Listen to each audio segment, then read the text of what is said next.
Do not adjust your screens. We are back. We are back with another episode of Dr. Phil. Just kidding. This is Chelsea Therapy Part 2.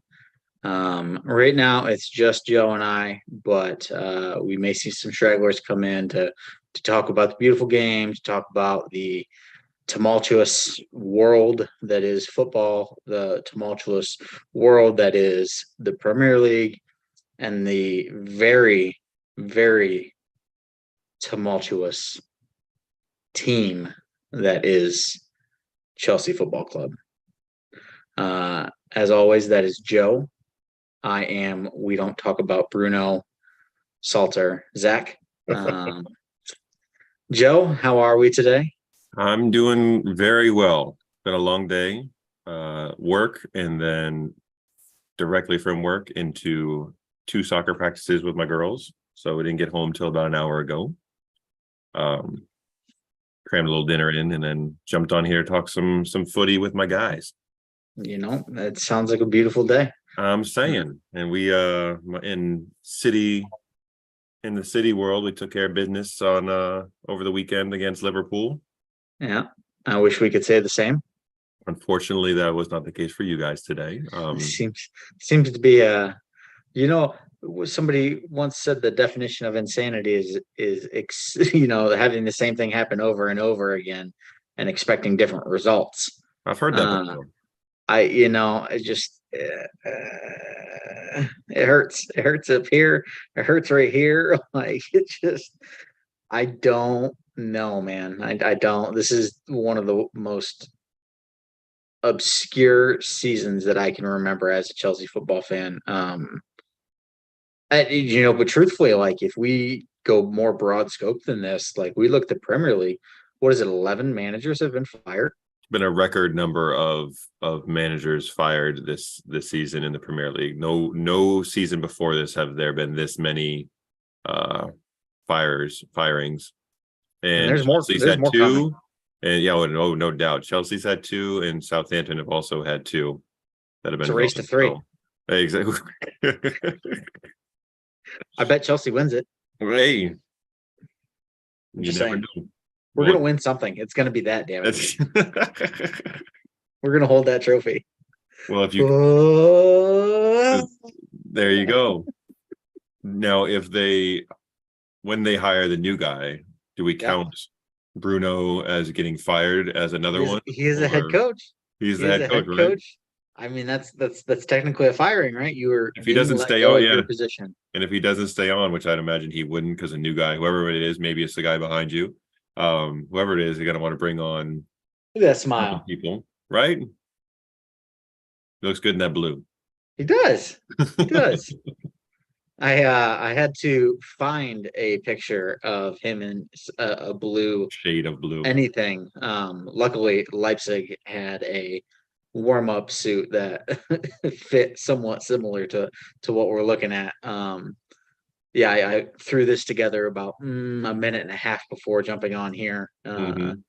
Just real quick, because you'd think that you'd be able to find something with Nagelsmann and Chelsea in the news, because it's not like it's news or anything, right? But of course I can't, and so you made your own, and it looks fantastic.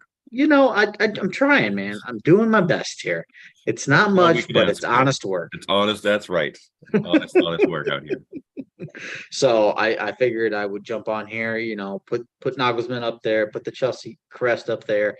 I'm repping the Germany kit today. Like we're going full German.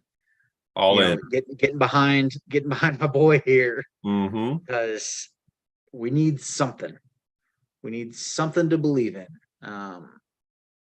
And I hear Ted Lasso is unavailable, so we're gonna have to find somebody else. Exactly. He's too busy with Xavi or Zava. Yeah, who is if you are not watching Ted Lasso, is a spin-off of one Zlatan Ibrahimovic, and it's pretty good. Joe and I have been talking about how the different characters of Ted Lasso match up and have been molded over like some very very what do you want to call them? Well known. Well-known athletes. Jamie Tart is a like for like clone Carbon of copy. of our boy Jack. Old Jackie boy. I Jack love B. Dominatrix's Grealish. Yeah, I didn't forget about that. Down to the socks and the Yeah, hairstyle and everything. yeah. And I just watched the latest episode last night. And I saw as he was walking out on the pitch. And it's funny you mentioned the socks because my eyes immediately went to the way he wore his socks. And I'm like, holy shit, that is Grealish. Hmm. It's Spot it's on. crazy, man. Um, Watch Ted let's Lasso. If you have not jumped on the train, I was late to the yes. party and I'm all caught up now. Watch that show. That's a fantastic show. Great for the people who are super into soccer, but it's also an awesome pickup, even if you're not a big footy fan. It's a good intro too. Yeah, and it's not so soccer heavy that like you have to be a soccer fan to enjoy it. I like it because it's light. It's there's not a whole lot of thinking that has to go into it. Episodes are only about 30-35 minutes, so it's not something you have to invest a lot of time in. And it's just, you can relax and laugh. Jason Sudeikis, who plays Ted Lasso, is brilliant.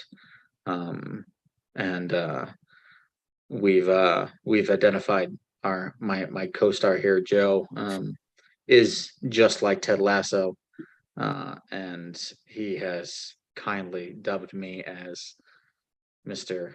Roy Kent. It's too perfectly. You know, We all know. If I looking I at said show, it's uncanny, yeah, it's as they it's say. I'm not gonna argue that one. So before we get into the title of this episode, let's talk about more positive days. Let's talk about where the top two teams are sitting in the Prem right now.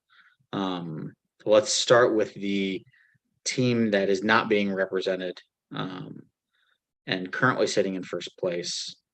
Ronnie, get your ass in here so we can talk about this. Arsenal. Can they be caught? What are they? 5 points clear? They are 8 right now with a game in hand. Yeesh.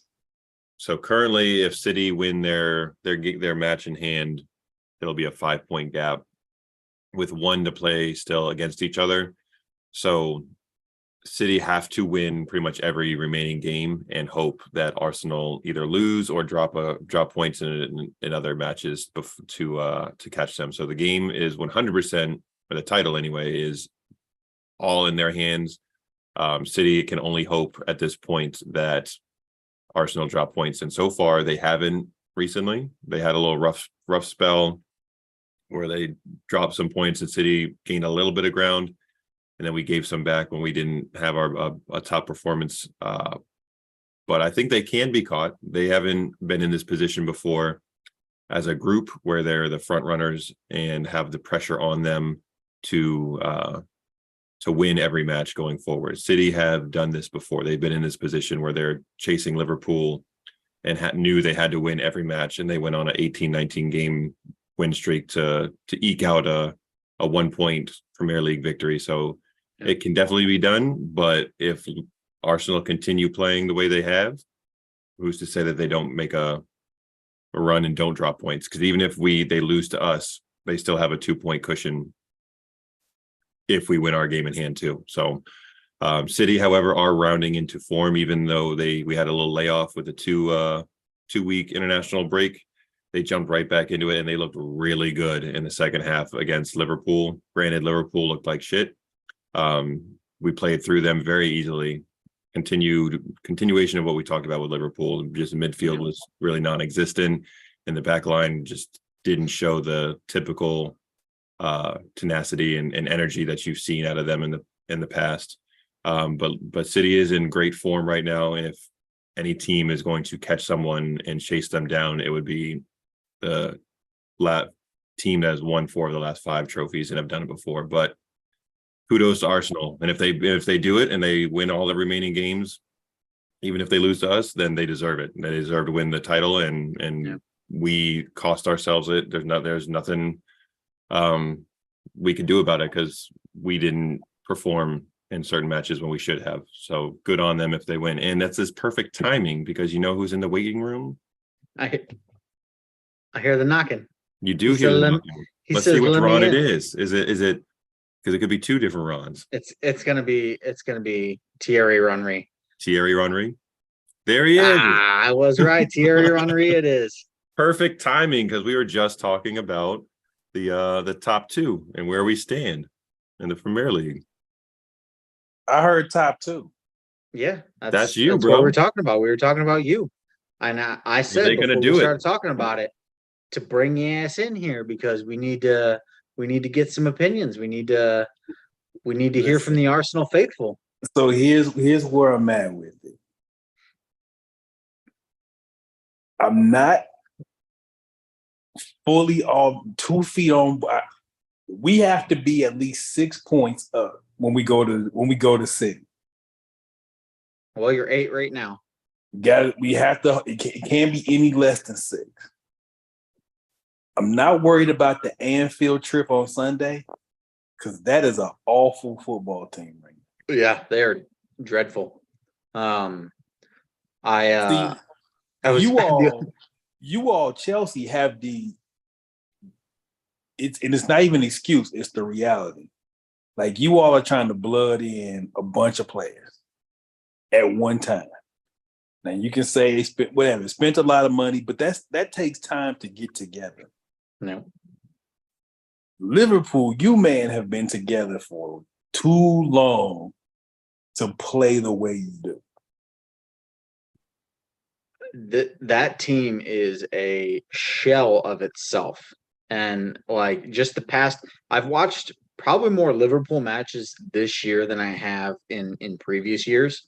And when I say there is nothing, there isn't a single thing about that team that is fluid, that is confident, that is anything like the team that won the Champions League, that won the Premier League. Like, where the hell did this team go? They look as bad for all the jokes, rightfully, about the Ole Gunnar Solskjaer Man United team. They are that bad. They are that level with them. They really are. And Klopp made a joke in his press conference before the Chelsea match that, well, why haven't I been fired yet? And he did it almost tongue in cheek, and it was kind of like I realize that I'm being judged on my history here instead of my current state, and I don't want to be. I want to be judged on my current run of form, and that just echoes what I had said in the group, that I think he wants an out. I think he wants an out, but he's too scared to say it, or he's too scared to say, hey, I'm done. I want to walk away. Because he either is tired of the team that he's with, something there doesn't feel good to him anymore, or B, he doesn't have the desire that he did. He's won the Champions League, he's won the Premier League, so like that luster of winning titles is gone. Or C, it's something that we don't know, we can't explain. But like, even when you hear Klopp talk, it doesn't, like, there's nothing that he says that you're like, oh yeah, I feel it, like I understand where he's coming from. He's just, it's almost like he's gone through the motions. He's mailed it in. I think he's given up on this season, that's for sure. Yeah. Yeah. I think and this is where I give Pep credit. Pep has been at Man City, year 7? Yeah. Yep. But Pep has managed, say what you want to about the money spent, whatever. He's managed to turn that team over and keep it fresh. You look at Liverpool team, like you still started like Jordan Henderson in midfield. We were literally just talking about that. They started him today. And Who in started advance, Jordan Henderson was starting games with Brendan Rodgers. yeah. Yeah, the majority of that team were all there at the beginning of Klopp's tenure. All of the key people, it's been the same group. And something that I was reading was talking about each team usually, like a team has a 4-year window. And that's before you need to freshen things up dramatically and not just like change an auxiliary piece here or there, but major changes. And that's about the window you have to be really good. Mhm. And they're still relying on the same 8-9 guys pretty much to get them through everything. And they've brought in other pieces to freshen up some spots, but by and large, Klopp has been running the same 9-10 guys out there almost every game for the past 5-6 years, and they haven't done a good enough job in the recruitment aspect of that, which we've talked about ad nauseum at this point. So, Well, and that's what I was to say. Like I know from a Chelsea standpoint, I can't talk about signings. Like I can't talk about them either A, being successful, or B, flopping. Like regardless, because my opinion on that doesn't count because of what Chelsea has been doing in the window lately. However, I look at that Liverpool team and like, so you go back to the signings that they've made. They signed Naby Keita, who's now leaving on a free, in this summer. They signed, they've made, okay. So I'll take that back. They've made some good signings, some more good signings recently with Darwin, with Diego Jota. Those are good, but at the same time, you've made, Gakpo's a good signing too. You waited so long to find the replacements for Mane, Salah, and Bobby, that now Bobby is a shell of himself. Mane is gone, and Salah is on the back half of his career. So now, like, instead of learning from the front three that got you through, obviously Luis was there for a while, but you could have brought in those players to follow suit and learn from arguably one of the best attacking three, of this era. Right. Obviously it's not, the front three that the La Liga has seen, but it's one of the best front three that the Prem has ever seen, and especially recently. And they just pissed it away, and then they continue to play James Milner and Jordan Henderson ad nauseum, like, and then Yeah. why is it always a damn like for like substitution with them? I don't know. It's like I look at Chelsea's team. You got Azul. I can't pronounce that dude's name. Azpilicueta. Right, him and Conte. That's the only two people that's like remain from the last time you all won a title. Yeah. Liverpool has Henderson, Milner, Van Dijk, Robertson, Trent, Firmino, Salah. Like they have, like, as Joe said, they have like 8-9 people who play regularly, who've been there more than 5 years. Fabinho, Joe Gomez. I know we're missing more too. Matip has been there a long time. That's it. Matip has been there a long time. That team has been, last season was the worst thing that happened to them. Yeah. I think last season, them all competing with Man City for the title, getting to a Champions League final, delayed the rebuild that should have happened the year before. And now you just got this really old, tired-looking team. If Chelsea had anybody who could finish, that's a 3-0 today easily. That was anybody.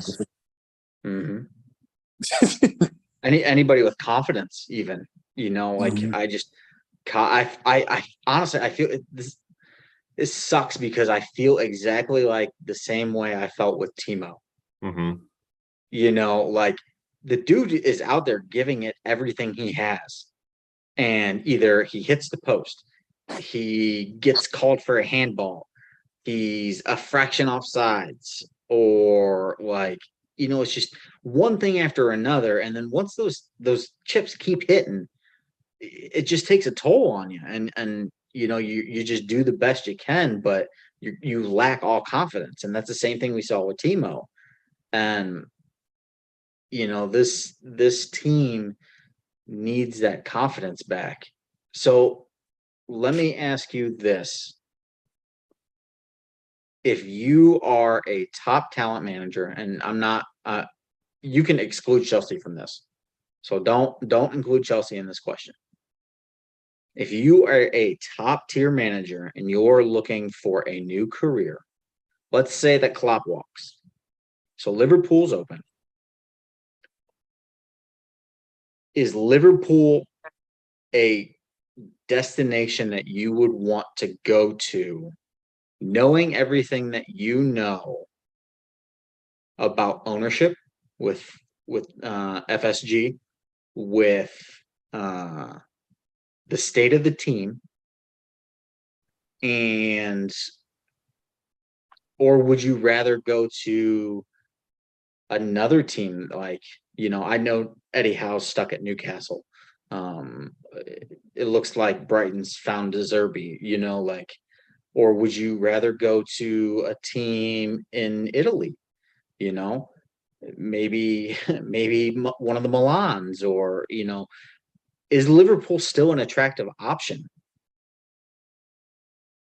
or is it just caught on nostalgia and history? Because I get it, history matters, whatever. I don't care. Yeah, it's an iconic club. It's one of the greatest clubs of all time. But like, is it still a place that top tier managers are going to want to go? Joe? I think that they got to sort out the ownership situation first, because are they still looking to sell that club? So there was rumors that FSG was looking to sell, and then they went cold.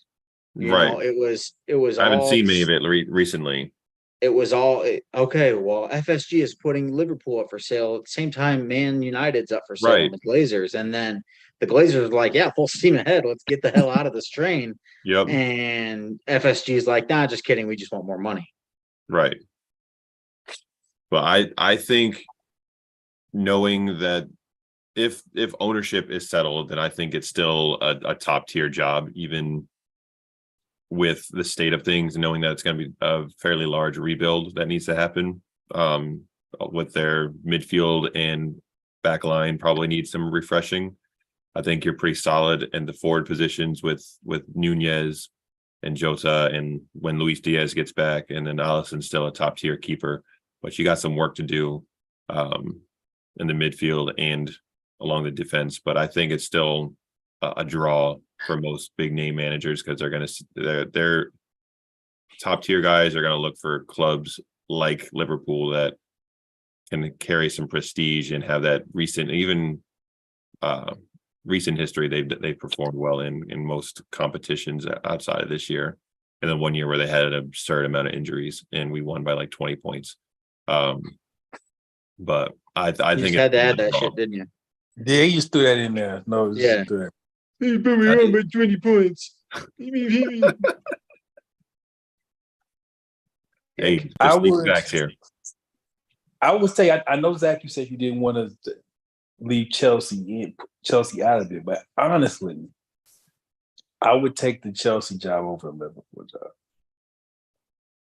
because I think under this ownership now, I think you and my main man, Jack, aka Ron Swanson, have a different opinion on Potter. But I think if you're a manager, you say, okay, maybe this is not the Roma era where Roman was turning. He was It was a turnstile in the manager's box. With a new owner, and to me, a kind of a, it's a mismatch of talent. But if you're gonna give me actual time to work with this group, and you're gonna give me some more money, could be no tie spending it. Chelsea's a better job than Liverpool right now. Because one, here's the other real. It's London. London will always be an incredibly attractive place to be the manager. Well, Chelsea has. Go ahead. And that was kind of why I wanted to leave Chelsea out of it, from the standpoint that Chelsea is always going to be a desirable club to manage, especially now with the current ownership, because of the location, because of the owner's clear desire and path of what they want. The reason I ask about Liverpool as a whole is because FSG doesn't have that goal. They don't have that drive that you see with Bowley in Clear Lake. You've never seen them drop 150 million in a transfer window. They've made a couple splashes, but they also spent big like that was when they had some funds from the Coutinho sale. Right. Exactly. There was excess that it wasn't just shelling out money. It was we just brought in 150 for him. We can go spend that now. And I think that this was probably 3 or 4 months ago when I said this, but I don't think Liverpool has ever brought in more than one signing in a window. That's absurd. Because Luis Diaz was the winter, and then Nunez was the summer, and Gakpo was the winter, and they always average one good signing. But I think the last time they did it was when they brought in Allison and VVD. Allison and Fabinho, I think, were the same summer. But your point still holds, though. Not a lot of turnover. If I go to Liverpool, I need 200 million to restart this midfield and change that back line, right, at minimum. So you might give me 200 million over the course of 3 windows. Course of 3 windows. And so that's my point. They're linked with two midfielders right now, one of which is going to cost you at minimum 150 million minimum, and the other is probably going to be a 60 to 70 million dollar midfielder. Who's the 60 70 million they link with? Mason Mount. And the third one that they've been talking about was Nunez from Wolves, and he's still going to be 40, 50 probably. Let's see. To me, if I'm really on this long-term project thing, I mean, Mason Mount and Nunez as a combo is good. I want Bellingham. Yeah.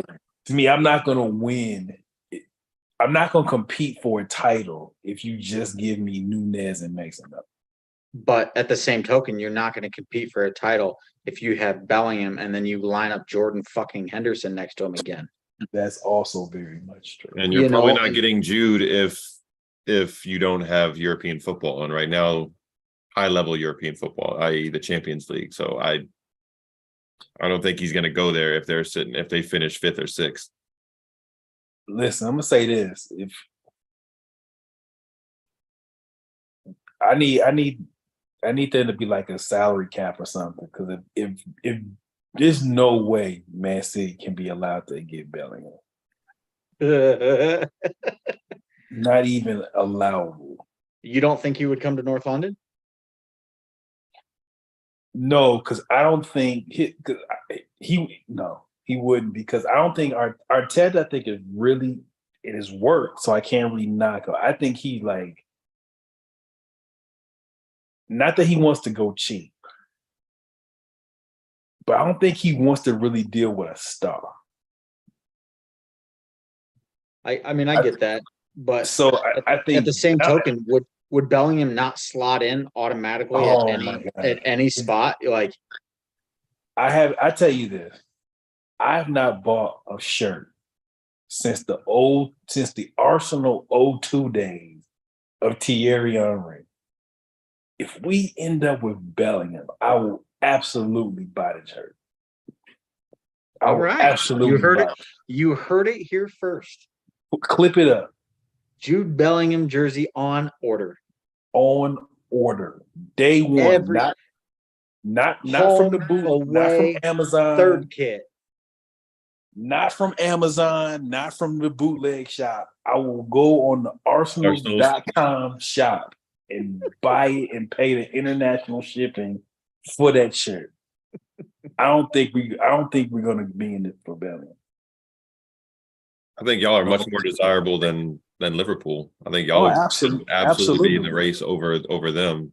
Absolutely, we are. I think Bellingham is gonna be. I think it's gonna be Madrid.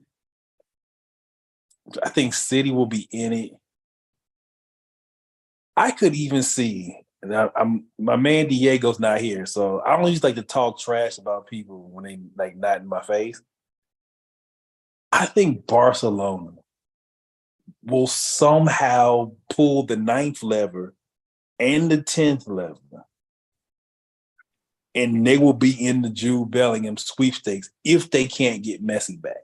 And this is also avoiding the huge allegations with UEFA right now. They always find a way. I mean, I'm not disagreeing with you. I'm just asking. Barcelona is like the Joker. You know how the Joker always is on the next episode of Batman? He's always in the next movie somehow, even after being He thrown got in caught. Yup. He's been thrown in the vat of acid. He's been arrested. He's in solitary confinement, and somehow he's in the next episode. That's Barcelona. There he is. Somehow. So, all right, let's play this game then. Let's say the standings as they are today are what they are at the end of the season. Okay? Okay. How does Arsenal get better? I would like, Other than the obvious with Jude Bellingham. other than the obvious with Jude Bellingham, great question. So I would like another left. I would like another left back, or I would like I would like a fullback each. Because I think Ben White is actually better as a center back than he is a right back. He's played right back really well. So I would like a fullback there, and I would probably like a deeper lying midfielder. Someone like as good as Granit Xhaka has played this year. If I could find the Granit Xhaka upgrade, The partner Thomas Partey. yeah. So you're still running the 3-man midfield of It would be Partey, Odegaard, Partey, and then upgrade of Partey, Odegaard, and the better partner for Partey. okay. So then who is it? Who's that midfielder? Oh, that's a good question. I do like Nunez, actually. I like him a lot. He'd be a good fit. I think he fits. He plays for the guy. He plays for his name. What is his? He not for Newcastle. He plays for either Villa or West. I think his name is Paulino. He plays. Paulinho plays for Fulham. For Fulham, him. I think works well with Partey. I think one of those two. I just don't think we're not shopping at the the Gucci store. You're not at Saks Fifth Avenue. You're at we're not there. Even if we win the title, you're not a Dollar Tree though. Like you're not a Dollar General. We're not a Dollar General. We're like Macy's with the sale paper. Okay. I got two names for you that are people from the bottom of the table that might get relegated. Okay. One's from Southampton, free kick specialist. Yeah. James Ward-Prowse? or Ndidi from Leicester. Indeed, has been hurt a lot True. lately. Ward-Prowse is an interesting piece. I don't know if Where he's y'all can go. Y'all can stop shopping at bargain bins and go for Declan Rice. So that was the name I was just going to mention, but Declan allegedly is going to cost just as much as Jude Bellingham. Well, that English tax, we know how that goes. Yeah. I think they're gonna I think that's the guy they actually want. Now, I don't know if they're gonna be able to get him at the price that they want. Mhm. I think Declan is probably the first choice, honestly. But I don't know if you're gonna be able to. I think Declan is 90 million minimum. And Moyes and the West Ham have been steady saying that he is going to cost 3 figures, and they have not wavered in that at all. which I can see. I don't think he's $100 million, but yeah, I can see it. I didn't That think he- Enzo was a $100 million player either, and yet here we are. So, but he's been brilliant. So I have no complaints. It's We gotta get. Declan's gonna We be. gotta get on the Man City plan, man. Like Man City always seems to get dudes for less than what they really. Whoever negotiates for Man City is pretty dismal. That's what makes us so good, is that from top down, everybody is on the same page and are excellent at what they do. Yeah, They're top tier in the front office, at manager, and on the players on the pitch. So Ronnie, are you saying that? Let's say Declan Rice is the name, right? yeah, okay. Is Declan Rice enough to win you the Champions League? No, So then, what is Declan Rice and Jude Bellingham? win the Champions League. Oh man, you would have to have Declan Rice. Not have to. You'd have to have the double upgrade. Like it'd have to be Declan Rice and somebody else. I think honestly, you would probably need another attacker too. So that was my question. Like, is Gabriel Jesus, as great as he's been this year, and as much as he's thrived under, when he can stay healthy, is he enough to be the guy? Because it's not fair to grade him off of Man City. Like, No, I'm not grading off Man City. I just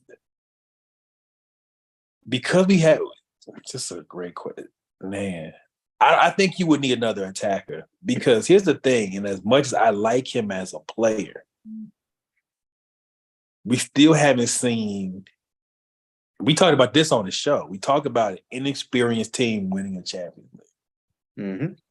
This Arsenal team, despite the name Arsenal, is going to be pretty much a first-time Champions League team. Nobody in this team has really played Champions League except for Jesus. Yeah. and I Zinni, don't know. I don't know what Gabriel Martinelli's going to look like against high-quality European defense. Okay, so I don't know what. As much as I love Saka, okay, so that was. I don't know I was what literally Saka going to say looks. this. I don't know what Saka looks like against Bayern Munich or against high quality European defense. I don't know. So here's a name that I think would be a great fit for you guys. Okay. I don't know if you can get him, and he's been very pragmatic in his comments about his happiness. But I think if you could somehow pry FDJ and bring Frankie De Jong to North London, that would be probably I think that would be a more home run signing than what you would see from Declan Rice. And I like Declan Rice. I've always said that I've appreciated his game. I don't think Declan Rice is near the caliber of what he's being rated. I'd like to see Declan Rice outside of the Premier League, just to see if his if it's if his drive meets the metal, if it's he's just so ingrained in the English way of football that right. Declan is like he's a lot like Grealish going to City in that when you've been on lower mid-table teams all your whole career, and then you get that move to a City. And Jack Grealish is now starting to play really, really well, but it took time because now you're playing with expectation. The same thing as, and Zach, you talk about like Kai Havertz. You talk about Kai Havertz, you talk about Timo Werner. Now when you're playing at this level, it's a completely different story. And that's why the Frankie de Jong signing, to me, sounds like more attractive signing actually than Declan Rice. Because I know Frankie de Jong has played Champions League football before. Yeah. You're going to need someone who has that experience. And you're going to, truthfully, you're going to need more than one. Yeah. We're going to be, when we go to Champions League next year, we're going to be like the youngest team. One of the younger teams in the Champions League next year. Especially on experience. Yeah, we don't have a lot of experience. So Frankie de Jong, I hadn't even considered that. That would be, I'd be wildly okay. I assumed Frankie de Jong. I always assumed that he would be headed to the red side of Manchester, but once they signed Casemiro, it didn't really make much sense for them to continue to push for Frankie. So, I know that Frankie is an upgrade for almost any team out there, especially in England.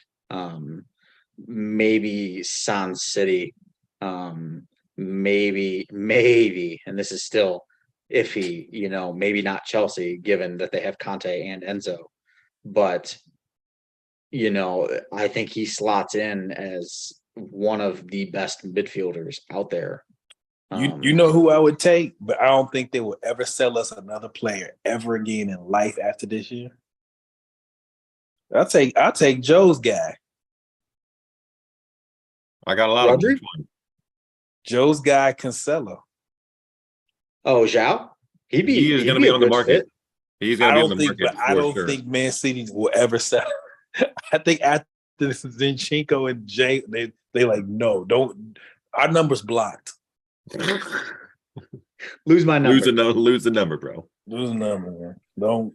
He is absolutely going to be on the market. That is for sure. Because Bayern don't want him because he doesn't fit at all what Tuchel wants to do there, and he ain't coming back to Manchester City. So that is like João Cancelo is literally Aubameyang. So Aubameyang moved to Chelsea for Tuchel, and then Tuchel got fired. Right. Cancelo moved to Bayern to be with Nagelsmann, and then he got fired. Nagelsmann wasn't even playing him the way he went there to play. I know, which was like, and then of course attitude issues start jumping up again. So, Joe, let me ask you something. I'm gonna put this on the tee and let you just knock it out the park because I hear this, I see this all the time. I just go ahead and ask the dumb first take undisputed question, so you can just go ahead. If you have already talked about this, then feel free to be like, Ron, we talked about this already. The whole they're better without Haaland thing. Have you talked about this? If you have, no, we can skip this. We did not do we did not do a whole lot of City talk. So okay, let's get to it. I know what you're gonna say, but here for the people, Joe, is City better without Holland? It's a fun talking point for those individuals on the big networks because it gets clicks and it gets people to look and watch their videos. But no, absolutely not. They are not better when Holland is not on the field. There were some growing pains, obviously, that was going to happen because of the way that they had previously played without a striker pretty much for 2 years. And it was getting to know the other players that were on the pitch with him, because there were times where he wasn't getting service, but he also was making the same type of runs for different midfielders who play differently. Example is Gundogan is somebody who's going to look to make that incisive penetrating ball either as a through ball or over the top. He would make the same runs for Gundogan as he would with Bernardo Silva, who's more of a link play up and a little more of that tiki-taka style. So it took some time for him to understand which midfielders I could make that run and it was actually going to feed me the ball, and which midfielders I was going to need to drop into and be more part of the build-up play with. So we had a pretty mixed and matched midfield for a stretch of time. Kevin was in and out. Bernardo Silva was in and out. Gundogan was in and out. Rodri was the only one that was consistently been in there, but those three have been rotating, who's been in the more advanced midfield role. And they are a much more dangerous team with Holland out there than without. Alvarez played great against Liverpool, and he's even played as a partnership with Holland at times. And when they've both been out there, oftentimes they both end up scoring. But Holland occupies so many people, and so much more attention is drawn when he's out there. They're more dangerous and they're more worried about him, and that creates so much more space for those around him. So it took some time. They started off really well, then they kind of, after the World Cup, once everybody was gone and came back, that's when they kind of really hit that lull, and that's when those conversations really started kicking back up into gear. Was shortly after that, when they weren't playing particularly well, and God forbid he goes 2 games without scoring, and then the conversation start up again. Oh, they're not. He's not good for the team. He doesn't want to be there. Blah blah blah, all the nonsense. But recently they're starting to figure it out again, and we've seen the best of what City has to offer over the past couple of weeks. So they are not worse with him on the field. It's an absolutely absurd statement. Man So- breaks the goal scoring record damn near halfway through the season, and you're gonna have the audacity to say that the team is better off without him. Like, It This has isn't- never made sense. and the stats don't justify it. It's not like this whole debate that they're having right now in Dallas, right? And I'm segueing to our friends at 94 Feet of Life. Like, this whole are the Mavericks better without Luka? Well, the stats are somewhat jiving up with they are playing better without him on the floor, but that still doesn't mean they're a better team without him. Like, and it's the same thing. Like, I never understand this. Like, it's all it is just a hot take. You know, like you said, it's clickbait. It's, oh, look at this. This team's better. No, they're not. You're just fishing for views. Right. I.e., like Rory was at the beginning of the season when he said Holland would do well to score 15 goals for the season. Look, Rory is the epitome of every true Chelsea fan's hatred for another Chelsea fan. Like, I can't stand that man. I can't stand every fucking hot take that comes out of his mouth. He is, he literally grinds my gears. I hate the fact that he is attached to my club in any shape or form. Shout out, Roy. So we titled this Chelsea Therapy, and we really have stayed away from them. We have. I'm actually amazed. You I were actually asking the had this- questions, brother. I'm trying to make it so not every damn show we talk about is Chelsea. I don't think the Chelsea. I mean, I get the frustrations with the season, but I think you just can't bring in literally what was it, 14? How many players was it in 13. January? You brought in Yeah, 13 new 13. players, and you thought, and not you, but anybody who thought, oh, we're gonna literally bring in an entire new 11 almost. And this is all just gonna work that quick. You know, I don't. I just think I think the Chelsea thing is the biggest thing. Just pick the new manager, and that manager gets an entire preseason to really with that team. I just, sorry, my neck Chelsea- broke. Yeah. Okay, I think the Chelsea thing is that's just purely them coming together as a team, and it wasn't gonna happen overnight.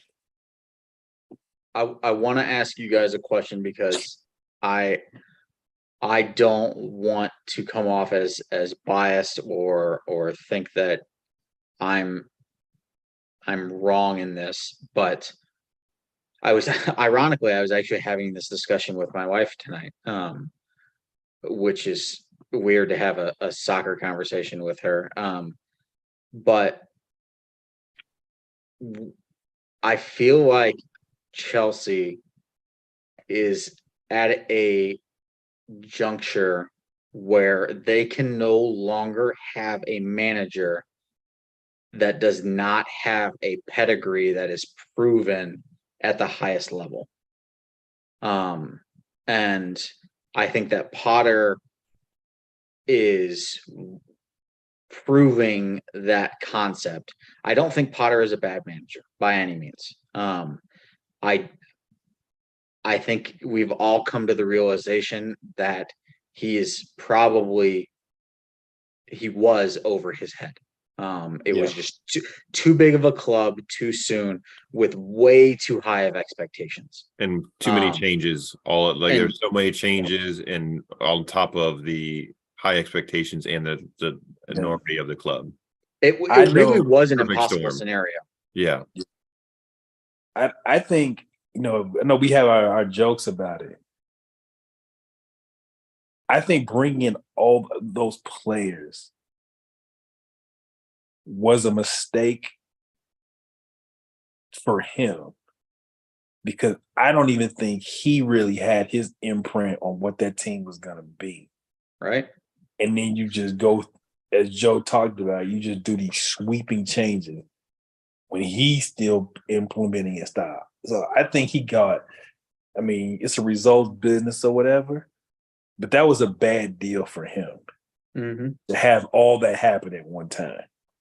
That was, he got kind of a bad break. And some of it was, you can correct me if I'm wrong, Zach, but some of it feels like it was out of his control because he's not on the field missing chances.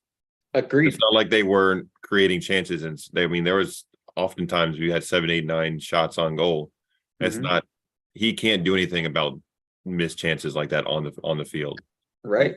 And ultimately he's judged on results. And when you drop into the bottom half of the table as a big six club, that's obviously going to put you in danger of losing the gig. But he's not at faultless at all. But some of the things just were out of his control because he's not the one taking those shots. Here's where I think Potter went wrong. That was going to be my question to you, so I'm glad you started it with that question, with that phrase. Potter's substitutions and lineup choices were not the greatest. Now, granted, he didn't have a consistently healthy squad to dictate that. But that last match before the Liverpool match where we saw Reece James line up at center back while having Ruben Loftus-Cheek as a right back was probably the worst starting decision I have ever seen from a coach. I thought it was a typo on the screen. I when I saw it too, I was like, that's weird. They must be playing 4 at the back. That's what I assumed too when I saw the lineup. Yeah. And then it was I didn't understand. But then you couple that with the fact that not every club is built like Chelsea, right? So this is not fair to him, especially coming from the Norwegian league to or Sweden, wherever the hell he was, to Brighton, which is a team that let's be real. If they finish in the top half of the table, it's far and above more than just a successful season. But then you couple that with the fact that Graham Potter is probably the most monotone, non-emotional manager we've seen in a long time. And I will give our boy Jack some credit. I know he loves a very emotional manager. He loves that and Tuchel was very much so that manager. Right. It's and just a real quick sidebar. It's hard to believe that the handshake between Antonio Conte and Thomas Tuchel was this season. It sure was. That was the thing. Yeah. And here's another little fun tidbit for you. The last 3 games that N'Golo Conte has started for Chelsea have been with 3 different managers. He got hurt in that Tottenham game with Thomas Tuchel. His next start came with Graham Potter, and now Bruno. And he could do it with 4 if Chelsea hurry up and hire a new manager. Mm-hmm. But so I got sidetracked there. I think Chelsea is a club where if you don't show emotion and show that you care about this club at the level that the fans do, you are fucked from go. Oh my God. Because if you can't win the support of the fans, you are not going to win the support of the team, and you're not going to win the support in the staff. I think most Chelsea fans over there are like Jack in that regard, where they want somebody who's going to show that. They want somebody. Yeah, they want somebody who not as entertaining, but like when his press conferences are there's some spice to it. There's some oomph to it. Yeah, and it doesn't have to be overbearing. It doesn't have to be like Jose Mourinho. It doesn't have to be like even like Thomas Tuchel. But look at Mikel Arteta or Pep. A lot of times they're cool, they're calm, they're collected. Their press conferences, they're very organized, they're poignant, they're structured. But they'll be damned if they don't ever get caught up in the moment and show that emotion on the pitch, on a big goal or on a call or they're not afraid to yell at the other manager or the refs. Like, and that, I think that's the difference between a top 6 club. No, let's do top 5 because I'm not going to include. There's a certain club that doesn't deserve to be. I'm not going to include them in that because that they've done nothing on the pitch to earn that. No. Who are we talking about? Tottenham? Yes, sir. Yeah. If you're going to represent that one of those top 5 teams, then you have to show some passion. You have to show that you care. You can't treat it as just a job. So with that being said, then, because you were talking about a manager of some pedigree and some standing. So we've heard. So this is what I've heard. And you just kind of just tell me yes, no. Yes, I'll take that. No, I won't. So Nagelsmann, yes or no? Yes, clearly. Nagelsmann. Now, is he? I'm not familiar with him as a personality. Is he that kind of fired? He's not Thomas Tuchel, but he has been known to show emotion. I I know that he was even more emotional when he was at Red Bull, as a very young, youthful manager, and he was at Hoffenheim before that, I do believe. Hoffenheim or Schalke, one of the blue and white German teams. Mhm. But he's not going to be that in the face Thomas Tuchel, Antonio Conte type of manager, but at least he'll give you something. He'll give you more Okay. than what we got from Potter. And I thought that our players really gave it all today. And that's all I'll say about that. Okay, so we got Nagelsmann. I've heard Enrique. Enrique. Yes. Yes, Enrique. I've heard Yes. Poch. Hell no. I was waiting on that one. I was waiting on the hell no on that one. Okay, so no Poch. Who else we got? They've listed quite a few names. I'm hearing as many as 7 candidates. I don't know if 7 is really accurate. I think they're adding some names just for pure speculation here. I've heard, I mean, I've even heard, I don't know if you watched the match today, but there was a certain man in the stands, in the press box. I don't know if Who? he is a previous manager of Chelsea Football Club, very recent, mind you. No. There's rumors that Super Frank would get another interview. There's talks of oh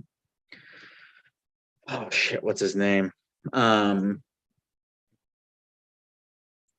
Amorin, and hold on, I don't want to Ruben. butcher this. Ruben, yeah. What the hell's his last name? You were close. I know he's at Sporting. Yes. Okay. See, I think whoever this next guy is going to be, I think they've got to give him at least 2. Because they've made so many changes to that roster. You got to give that person a chance to settle that team. But so maybe the Sporting Lisbon manager, that wouldn't be bad if you want to kind of go outside the box. We forgot to name the other giant name that's out there. Uh-oh. We know one giant name who's going to be who will be available. Man, I think everyone is dreading is going to show turn up in the Premier League. You know who he is. The master of the dark arts. Oh, the worst style of winning football there is in Europe. yeah. Diego is definitely he's at 12-1 odds, but ironically at 6-1 odds is Zizou. I don't want him. Because and I don't know if you guys saw this in the chat, but that was our boy Jax. He likes him. I did see that. I can catch some flack for this. I have no problem saying it on camera and then eating crow later. I don't think he's that good of a manager. I don't think there's anything that Zidane did at Real Madrid that was otherworldly, other than coach a group that was arguably one of the best teams Real Madrid has had in the last decade or so. Yeah, I don't think I actually agree with you. I think for where Chelsea's at with their team, their project and that team, I wouldn't take Zidane either. Our boy Pep is listed at 17-2 odds. Let me tell you, I will say this, Zach, as you laughed that off, if you spent $600 million on players, why wouldn't you just say we will spend the biggest of bags and just make them tell you no? I don't think I love where your head's at, don't get me wrong. I don't think Pep would take it for a myriad of reasons. One, I think he's too loyal to City, but two, I don't think he's going to come into a situation where there's 20 new players and he's had not a say on any of them. That is Not to also say that very he couldn't, drill them into what he wants out of a team. But I don't see him going into a situation like that. So the other big name that we isn't getting a whole lot of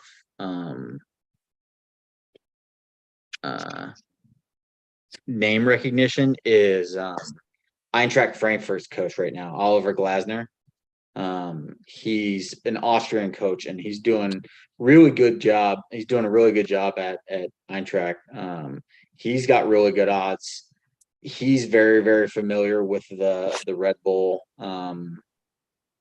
style of recruiting and play, and I think that's why his name is so high on this list. And truthfully, I think that ultimately the guy behind me is going to be the winner, given the way that Bully Clear Lake wants to design the future of Chelsea Football Club and mock the Red Bull style, mock the City Football Group, and build that conglomerate of football teams around the world. And not to mention the fact that Christopher Vivell, who was the sporting director at Red Bull Leipzig when Nagelsmann was there, there's just way too many connections there for him not to be an obvious fit. I'm not gonna lie though, I think I'd be really disappointed if it's not Nagelsmann or Luis Enrique. I'm not sure they can hire someone that is going to be good enough. So let me ask you this: with obviously Chelsea is still in the Champions League. You only have 8-9 matches left in the Premier League, and I'm down here in Atlanta, and I watched the Hawks do this year in basketball when they hired the permanent coach late in the season with Quinn Snyder. Would you want Nagelsmann in by the weekend to have him maybe prepare for? Okay, well, there's the mask, the head shake. Absolutely. From what I saw today, with Bruno, as you can see my name. Yeah, I see the name. I was not impressed with that, and it only furthered because originally, and we talked about this a little bit before. I don't know if we had actually started the show or not, if we were just shooting before, but I came into this once we fired Potter with the mindset that, okay, let Bruno ride out the season, hire the manager in the offseason and let him ride. After today, and then after seeing the awful performance, and for Bruno to go into his press conference and literally, I swear to God, if you put a Potter mask on him, it would have been the same fucking press conference that I've heard all year. I thought our players gave their all out there today and played well. Nah, fam, you got to go. Just go ahead and get out too. No, I wasn't okay with it. It only furthered my desire to get whoever they want in as quickly as possible. Now, don't get me wrong, I want to make sure they do it right. And I think they've learned from their mistakes. I think that they thought Potter was going to be the right choice. Mistakes happen. They're a new owner. Sometimes things don't work out the way you want them to work out. here's where you can't miss now. You can't hire and fire Potter and then follow up and hire and fire a guy like fucking Pochettino. Or no disrespect to Thomas Frank, but like if you hire a Thomas Frank or it's sorry to say an Olivier Glasner, like it's not good enough. It's not. Chelsea is not a team where you can have a mid-tier resume. Your CV has to be upper echelon. And now, granted, I realize that Enrique definitely has the better CV as far as like resumes go compared to Nagelsmann. But I think Nagelsmann's proved, he did it. He did it at Red Bull. He did it at Hoffenheim. He did it, he was successful at Bayern. They just didn't think he was successful enough. Yeah. Which is a wild concept. The man did he lose a single Champions League match? Nope. Like that. That's almost as wild to me as PSG firing Thomas Tuchel after losing the Champions League final.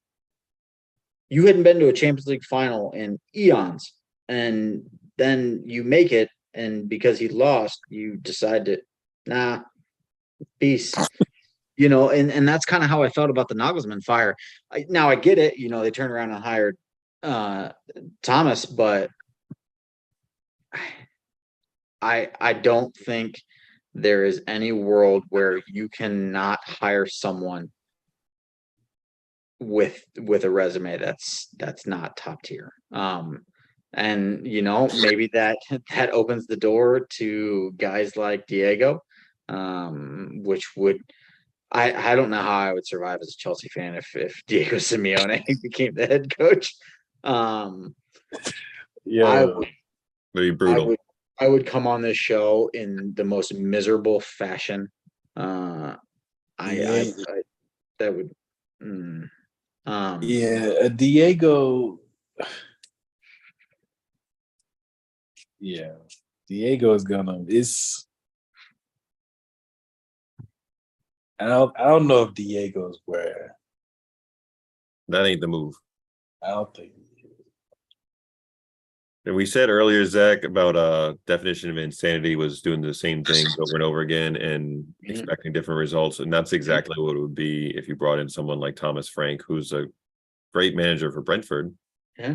It would be the exact same move as bringing Potter in from Brighton. Yeah, It'd be the same thing as the same thing with some of the my guy from Sporting and our friend over at Frankfurt. It'd be the exact same.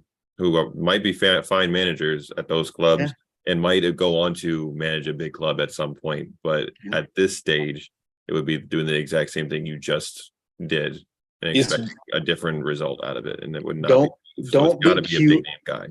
Don't be cute and try to find the diamond in the rough and discover the next greatest manager. Like, you're not going to discover Pep. You're not gonna, Jack, you're my boy and I love you, but you mentioned John Terry's name and I wanted to reach through the screen and just choke the ever-loving shit out of you, because like I'm over this club legend, like, oh, you were a club legend, so therefore we're going to bring you that doesn't as really a manager. That doesn't really work. It doesn't. And look at Steven Gerrard. Like, he got fired at Aston Villa. Like, these managers who are great players do not always transition well to being a good coach. And we're seeing it firsthand. Frank Lampard's 0 for 2 in the Premier League.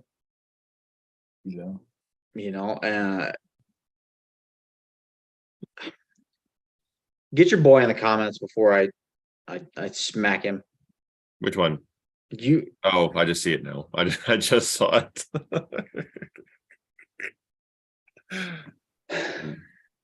No, Julio. You know what's wild? I was looking at. I pulled up the Prem standings, and Villa's up to 7th with good evening.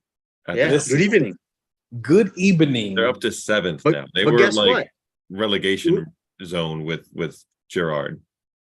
Unai Emery is a manager with a hell of a coaching resume. Absolutely. The man worked wonders at Villarreal. You know, how many Europa Leagues? Like 3 in he's a row. proven. Yeah. You know, and I mean, like that was a home run hire for Villa.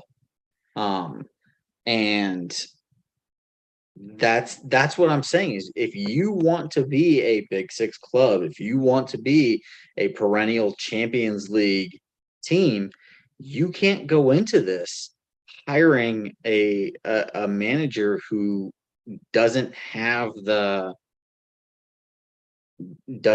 pedigree, doesn't have the experience. You want to talk about how, players can't, how often do players with no experience win the Champions League?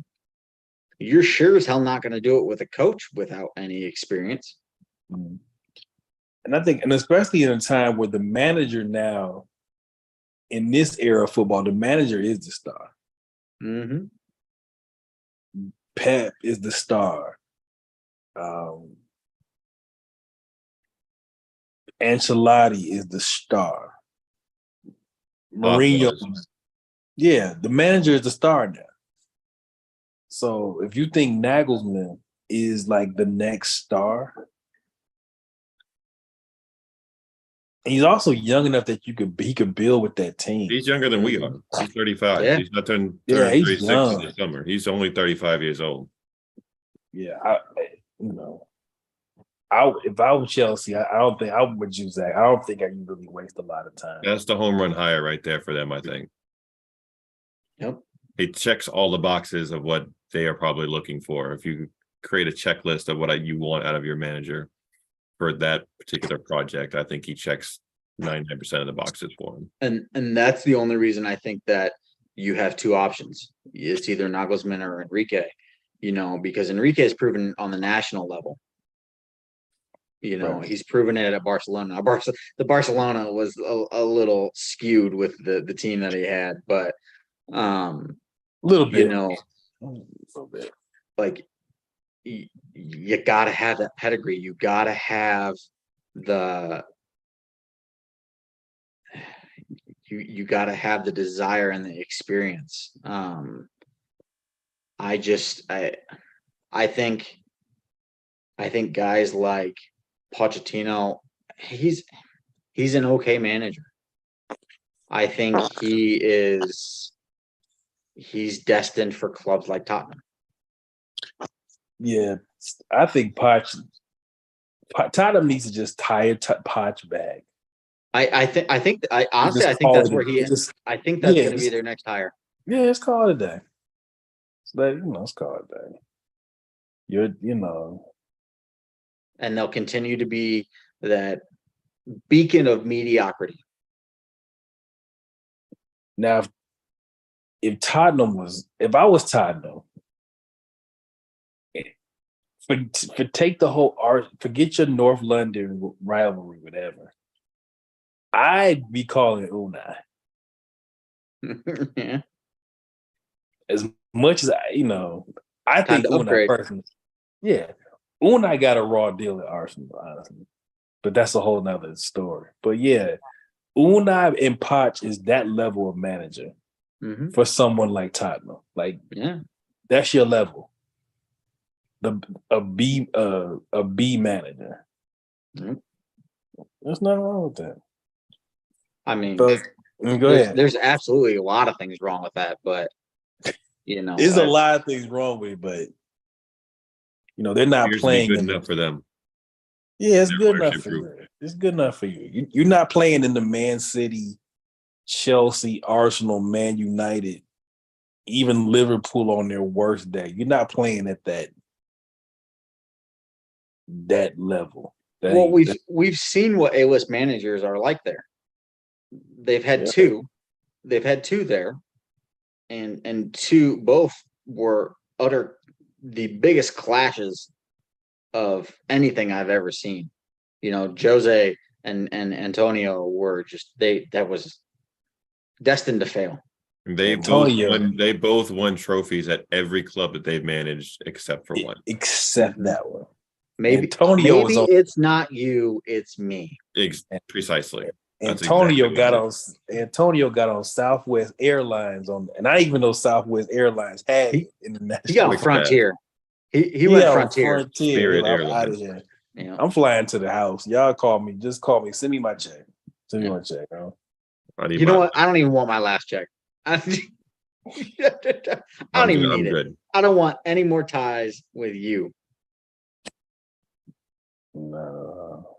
Before we wrap up, my boy, former student, is in the chat, has been commenting the whole time, which I'm very excited to see that. And he Nice. was happy to remind us that we do have a big match in Spain tomorrow that I forgot about. So good looks on reminding us that tomorrow is leg 2 of the Copa del Rey between Barcelona and Real Madrid. And even though Madrid is out of the league, they still are only a goal down, and Benzema is coming off a hattie. So that should be a very fun matchup at 3:00 Eastern time tomorrow. Shout out to Cheeseburger Eddie Eden Hazard registering his first assist. First appearance in a long time too. Yeah. That damn Happy for my boy. The Garden of Eden. Now it's just weeds and mulch. That makes me sad, man. It does, man. I don't like seeing great players go out like that, but boy. And you hear all these interviews of former legends who are now coaches or in the broadcast booth. I'm like, oh, who was the greatest player you played against? And the amount of people that have said Eden Hazard is disturbing. I just watched an interview with John Obi Mikel, and he was talking about how he took the entire team out the night before a big match, got pissed drunk, was hungover, didn't practice, didn't warm up, came onto the pitch a minute and a half before the game started, scored a hat trick in like 33 minutes. And I'm like, there's just certain levels to players, and it's sad to see them when they fall off. It's not like it's not like they tapered off. Like you saw Lampard and Gerrard and guys like that company. Eden literally was at the peak of his game and just nosedived. But we've talked about this. That move to Real Madrid was it. It wasn't playing and winning for Madrid. It was the move to become, a Galactico for Real Madrid. Yeah. Eden was there for the press conference, get my shirt held up. Yep. The tour of the facility. He was there for all that. Pay me my money. Pay me my money. Check. Yep. Eden probably is gonna be Qatar next year. I feel like Eden. It's Middle East time. It's United Arab Emirates.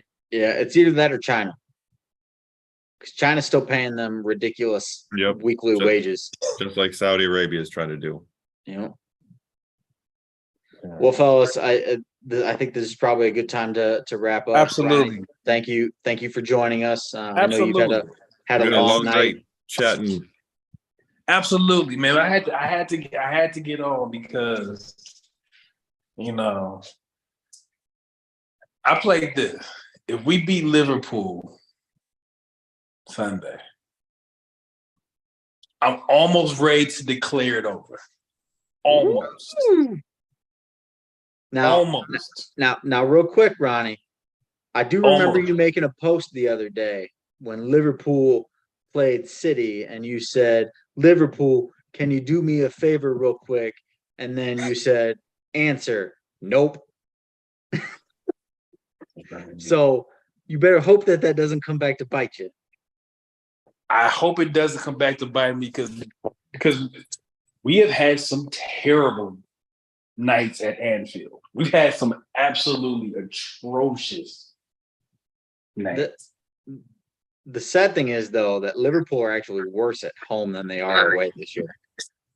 They are. They are. So we're gonna see. If we I will, I'll humbly take a draw, but I really feel like we should beat them. Beat the shit out of them. Really feel like we should beat them. Like I really feel like that should be a thing. But fellas, thank y'all for having me. I will talk with y'all soon. Yes, sir. Appreciate you as always. Absolutely. Everyone else, thank you for joining us. Big thank you to the chat. You Blowing up guys tonight. were fantastic tonight. Yes, even you, Julio. I do appreciate you. And as always, Stoppage Time Football Club is the name. It is the Facebook group. It is the YouTube channel. Subscribe, hit that notification bell. Thank you all for joining us. We do really appreciate it. We love to talk the game, and we love to share it with y'all. So with that being said, I'm Zach.